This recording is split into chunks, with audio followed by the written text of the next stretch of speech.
স্বাগত দীপ্ত সংবাদে। আপনাদের সাথে আছি আমি আনোয়ারুল আলম। শুরুতেই জানাবো সংবাদ শিরোনাম। সাম্য হত্যার বিচারের দাবিতে ছাত্রদলের শাহবাগ অবরোধ, আবারও থানা ঘেরাও। ভিন্ন মত নিয়ে পুনর্বিবেচনার কথা বলল জামায়াত, ঐক্যমত্য কমিশনের সঙ্গে বৈঠক। নির্বাচন যত বিলম্বিত হচ্ছে দেশও তত অস্থিরতার দিকে যাচ্ছে, মত আমির খসরুর।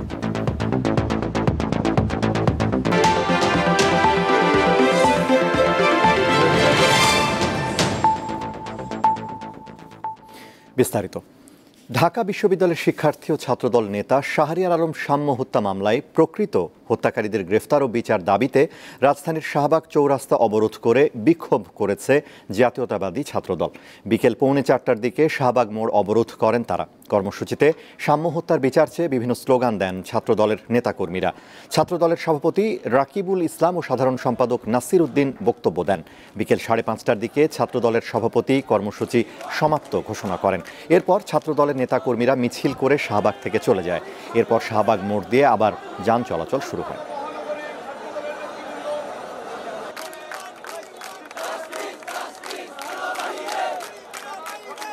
যদি তাদের এ ধরনের ষড়যন্ত্রমূলক এবং সদিচ্ছার অভাব আগামীতে লক্ষ্য করি, তাহলে স্পষ্ট ভাষায় বলে দিতে চাই, ছাত্রদলের যাত্রা হবে যমুনায় এবং আমরা আমাদের দাবি দেওয়া আদায় করে বাসায় ফিরব। আমরা যতক্ষণ চাইব ততক্ষণ যমুনা অবরোধ করে রাখবো। এর আগে 48 ঘন্টার আলটিমেটাম শেষে শাহরিয়ার আলম সাম্য হত্যার মূল আসামিদের গ্রেফতারের দাবিতে আবারও শাহবাগ থানা ঘেরাও করে শিক্ষার্থীরা। এই হত্যার সকল আসামি গ্রেফতার ও বিচার না হওয়া পর্যন্ত আন্দোলন চলবে বলে জানিয়েছে সাধারণ শিক্ষার্থী ও শিক্ষকরা। রোববার দুপুরে বিশ্ববিদ্যালয়ের রাজু ভাস্কর্য থেকে একটি মিছিল নিয়ে তারা শাহবাগ থানার সামনে অবস্থান নেন। শিক্ষার্থীদের দাবির সাথে একমত পোষণ করেন ঢাকা বিশ্ববিদ্যালয়ের উপাচার্য ডক্টর নিয়াজ আহমেদ খান। রাজনৈতিক স্বার্থের ঊর্ধ্বে থেকে সুষ্ঠু বিচারের লক্ষ্যে সবাইকে ঐক্যবদ্ধ থাকার আহ্বান জানান তিনি।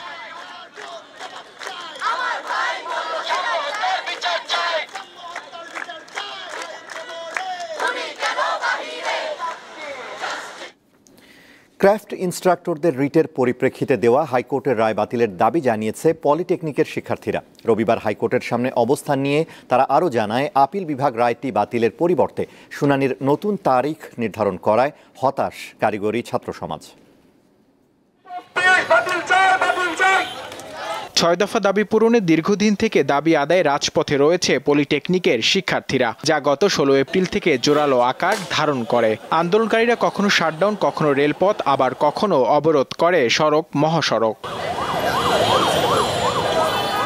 আন্দোলনকারীরা বলছেন 3 দফা দাবির মধ্যে রয়েছে জুনিয়র ইন্সট্রাক্টর পদে ক্রাফট ইন্সট্রাক্টরদের অবৈধ পদোন্নতির রায় হাইকোর্ট থেকে বাতিল সহ 2021 সালের ক্রাফট ইন্সট্রাক্টরদের নিয়োগ বাতিলের দাবি জানান তারা। ক্রাফট ইন্সট্রাক্টরদের দায়ের করা রিটের শুনানির তারিখ নির্ধারণ থাকায় রবিবার সকালে হাইকোর্টের সামনে অবস্থান নেন পলিটেকনিকের শিক্ষার্থীরা। এ সময় যে কোনো ধরনের বিশৃঙ্খলা এড়াতে সতর্ক অবস্থানে ছিল আইন শৃঙ্খলা বাহিনীর সদস্যরা। আমরা চাই এই রায়টা সম্পূর্ণ বাতিল হয়ে যাবে, তো সেই বাতিলের দাবিতেই আমরা এখানে অবস্থান নিয়েছি। পুনরায় আমরা জানান দিতে চাই যে আমরা এখনো দমে যাইনি, তো এইটার জন্য আজকে আমাদের এখানে আসা। আমাদের ক্লাসরুমে ফিরতে হবে, অনেক দিন টাইম হয়ে গেছে, এখন পর্যন্ত আমরা ক্লাস ঠিকভাবে করতে পারতেছি না। রিটের শুনানি শেষে আন্দোলনকারীদের ব্রিফিং করেন শিক্ষার্থীদের প্রতিনিধিরা। আজকে মামলা নিষ্পত্তি হওয়ার পথে ছিল, তখন 10 জন আইনজীবী সুপারিশ করে পরবর্তী শুনানির ডেট চেয়ে বসে আমাদের জাস্টিসের কাছে। আমরা আশা করেছিলাম আজকে এই আদালত চত্বর থেকে আমরা একটি ভালো ফলাফল নিয়ে ফিরবো বা এই মামলা নিষ্পত্তি হবে, কিন্তু এই মামলা নিষ্পত্তি হওয়ার সেই আশানুরূপ ফলাফল আমরা এখনো পাই নাই। তারা যদি 16তম গ্রেডের 15তম গ্রেডের কর্মচারী হয়ে থাকে, তারা এত বড় একটা মামলা কিভাবে পরিচালনা করছে, এটা আমাদেরকে প্রশ্নের সম্মুখীন করছে। দাবি না মানলে শীঘ্রই নতুন কর্মসূচি দেওয়া হবে জানিয়ে হাইকোর্ট প্রাঙ্গণ ছাড়েন পলিটেকনিকের শিক্ষার্থীরা। নূর আলম, দীপ্ত সংবাদ, ঢাকা। সংস্কার ইস্যুতে জামায়াতে ইসলামীর সঙ্গে বৈঠক করেছে জাতীয় ঐক্যমত্য কমিশন। সকালে জাতীয় সংসদ ভবনের এলডি হলে এই আলোচনা শুরু হয়। এতে জামায়াতের 11 নেতা অংশ নিয়েছেন। বৈঠকে জাতীয় ঐক্যমত্য কমিশনের সহসভাপতি অধ্যাপক আলী রিয়াজ বলেন, জুলাই অভ্যুত্থানে শহীদদের প্রতি দায়বদ্ধতা থেকে দ্রুত জাতীয় সনদ তৈরি করতে চায় ঐক্যমত্য কমিশন। আর জামায়াতে ইসলামীর নায়েবে আমির সৈয়দ আবদুল্লাহ মোহাম্মদ তাহের বলেন, দল নয়, দেশ ও জাতির স্বার্থে সংস্কার চায় জামায়াত। সুষ্ঠু নির্বাচন নিশ্চিতে কঠোর পদক্ষেপ নেওয়ার পরামর্শ দেন তিনি।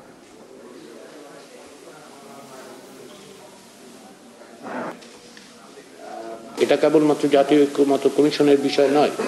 জাতীয় ঐক্যমত্য প্রতিষ্ঠা আসলে রাজনৈতিক দলগুলো, সিভিল সোসাইটি এবং অন্যান্য রাজনৈতিক শক্তিগুলো, সামাজিক শক্তিগুলোর দায়িত্ব।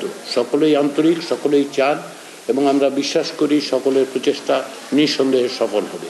এবং মূল লক্ষ্য হচ্ছে আমাদের আগামী নির্বাচন যদি সুস্থ হয়, সঠিক হয় এবং অবাধ হয়, সন্ত্রাসমুক্ত হয়, এটি আমাদের একটি প্রধান লক্ষ্য। কারণ আজকে বাংলাদেশ যেখানে সে দাঁড়িয়েছে সেটার পিছনে সবচেয়ে বেশি অনুঘটক হিসেবে কাজ করেছিল গত 3টি নির্বাচনের নামে প্রশাসন। সাবেক প্রধানমন্ত্রী শেখ হাসিনার বিরুদ্ধে অবৈধ সম্পদের অনুসন্ধান শুরু করেছে দুর্নীতি দমন কমিশন দুদক।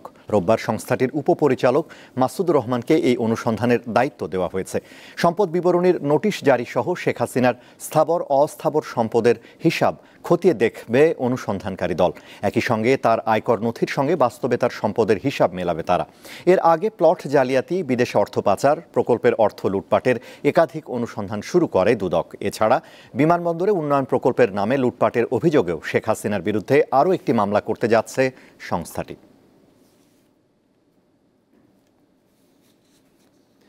জাতি একটা শঙ্কার মধ্যে আছে। নির্বাচন যত বিলম্বিত হচ্ছে দেশকে তত বেশি অস্থিরতার দিকে ঠেলে দেওয়া হচ্ছে বলে মন্তব্য করেছেন বিএনপির স্থায়ী কমিটির সদস্য আমির খসরু মাহমুদ চৌধুরী।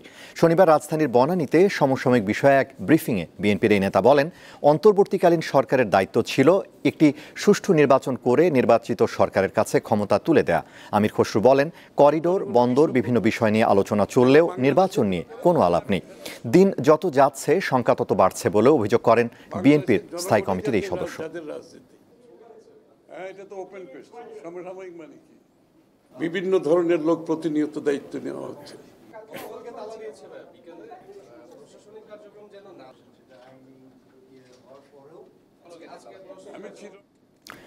ঢাকায় সিনেমার জনপ্রিয় নায়িকা নুসরাত ফারিয়াকে শাহজালাল আন্তর্জাতিক বিমানবন্দর থেকে আটক করা হয়েছে। তাকে ডিবি কার্যালয়ে নেওয়া হয়েছে। দেশের বাইরে যাওয়ার সময় দুপুরে বিমানবন্দর থেকে তাকে আটক করা হয়। নুসরাত ফারিয়া থাইল্যান্ড যাচ্ছিলেন বলে জানা গেছে। এই অভিনেত্রীর বিরুদ্ধে বৈষম্য বিরোধী আন্দোলন চলাকালীন রাজধানীর ভাটারা থানায় একটি হত্যা চেষ্টা মামলা রয়েছে।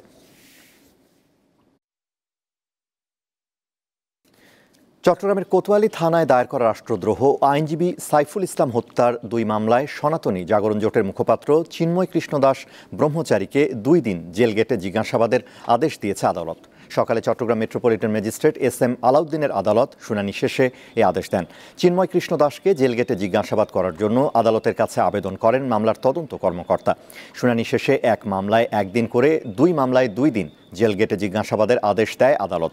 জেলগেটে জিজ্ঞাসাবাদের আবেদন করায় আসামিকে আদালতে হাজির করা হয়নি।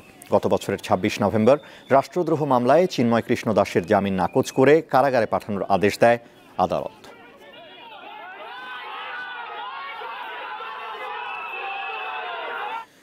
কুয়েটে সংঘর্ষ ও শিক্ষক লাঞ্ছিতের ঘটনায় দোষীদের বিচারের কার্যক্রম শেষ না হলে একাডেমিক কার্যক্রমের পাশাপাশি সকল প্রকার প্রশাসনিক কার্যক্রমও বন্ধের ঘোষণা দিয়েছে শিক্ষক সমিতি। প্রশাসন কোনো সন্তোষজনক সিদ্ধান্ত না নিলে উপাচার্যের কার্যালয়ে অবস্থান ধর্মঘটের ঘোষণা দিয়েছেন তারা।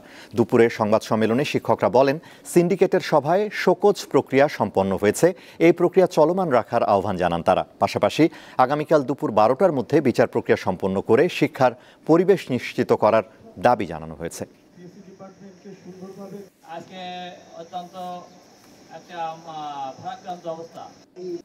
যুক্তরাষ্ট্রের নিউ ইয়র্ক সিটির ব্রুকলিন ব্রিজের সাথে মেক্সিকান নৌবাহিনীর একটি প্রশিক্ষণ জাহাজের সংঘর্ষের ঘটনা ঘটেছে। এতে জাহাজটিতে থাকা 2 সদস্য নিহত ও 19 জন আহত হয়েছে। তাদের মধ্যে 4 জনের অবস্থা গুরুতর। স্থানীয় সময় শনিবার সন্ধ্যায় এই ঘটনা ঘটে। এতে জাহাজটি বেশ ক্ষতিগ্রস্ত হয়েছে। তবে ব্রুকলিন ব্রিজের কোনো ক্ষতি হয়নি বলে জানিয়েছে নিউ ইয়র্কের মেয়র।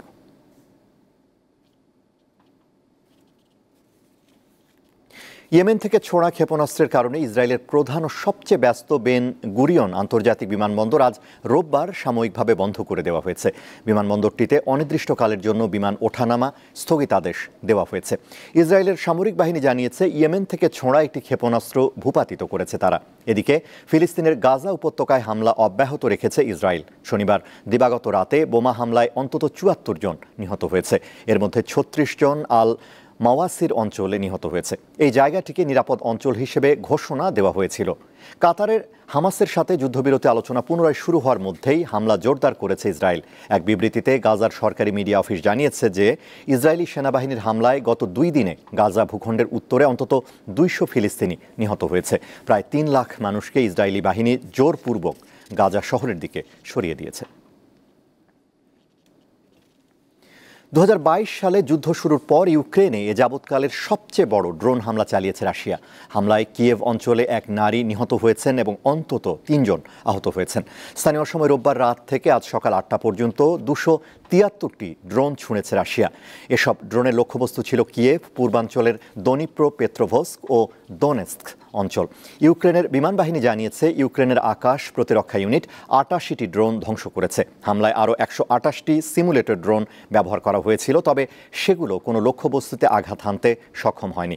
এদিকে গত শুক্রবার ৩ বছরের মধ্যে প্রথমবারের মতো রাশিয়া ও ইউক্রেনের মধ্যে সরাসরি বৈঠক অনুষ্ঠিত হয়। তবে সাময়িক যুদ্ধবিরতি বিষয়ে কোনো সমঝোতা হয়নি মস্কো ও কিয়েভের মধ্যে। তুরস্কের ইস্তাম্বুলে অনুষ্ঠিত ১০০ মিনিটের ওই আলোচনায় কেবল উভয় পক্ষের ১,০০০ করে যুদ্ধবন্দী বিনিময়ের বিষয়ে একটি সমঝোতা হয়।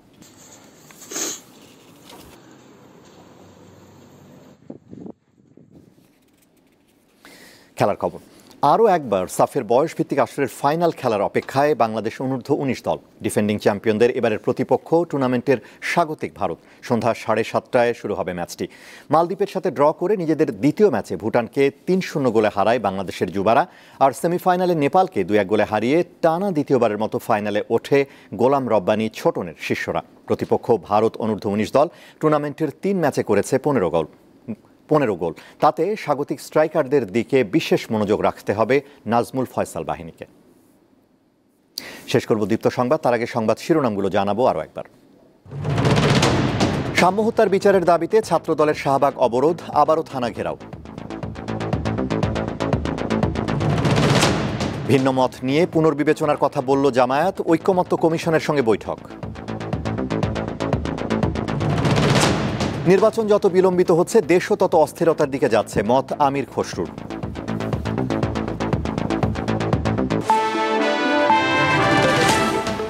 এই ছিল এখনকার মতো। আমাদের পরবর্তী দীপ্ত সংবাদ রাত 11টায়। এছাড়া আরও তথ্য বিনোদনের খবর পেতে যুক্ত থাকুন দীপ্তর ডিজিটাল প্ল্যাটফর্মগুলোতে।